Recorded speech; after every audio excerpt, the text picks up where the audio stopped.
Hello મિત્રો, હવે જે વિદ્યાર્થી મિત્રોએ એસટીએમાં ફોર્મ ભરેલા છે જીપીએસસી સુપર ક્લાસ 3માં, તો તે વિદ્યાર્થી મિત્રો માટે અલગથી ફી ભરવાનું આવ્યું છે. તો 400 રૂપિયા અને 500 રૂપિયા ફી હોય છે. તો તેના માટે થોડીક માહિતી જણાવી દો. છેલ્લી તારીખ 23 છે, એટલે જે વિદ્યાર્થી મિત્રો ફોર્મ ભરેલું છે અને પરીક્ષા દેવા માંગે છે તે વિદ્યાર્થી મિત્રો ખાસ એક ફી ભરી દેજો, તો જ તમારું ફોર્મ ગણાશે અને ફી તમને પાછી રિટર્ન મળી જશે એક્ઝામ તમે આપશો ત્યારે. હવે એમાં સૌપ્રથમ ખાસ કરીને હવે એવું છે કે તમે ફીનું જ્યારે ઓપ્શન સિલેક્ટ કરજો જીપીએસસી ઓજસની સાઇટમાં કન્સ્ટન્સ કરીને આવે છે, એમાં તમારે જઈને ફી ભરવાની હોય છે.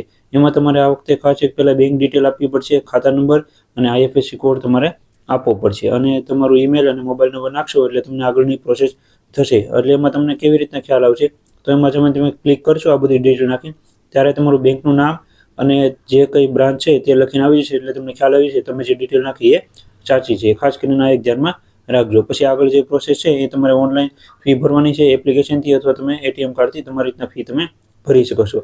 400 રૂપિયા અને 500 રૂપિયા ફી હોય છે અલગ અલગ વિદ્યાર્થી મિત્રો માટે. આવી રીતના ફી હતું માટેની માહિતી હતી એસટીએ વિદ્યાર્થી મિત્રો માટે.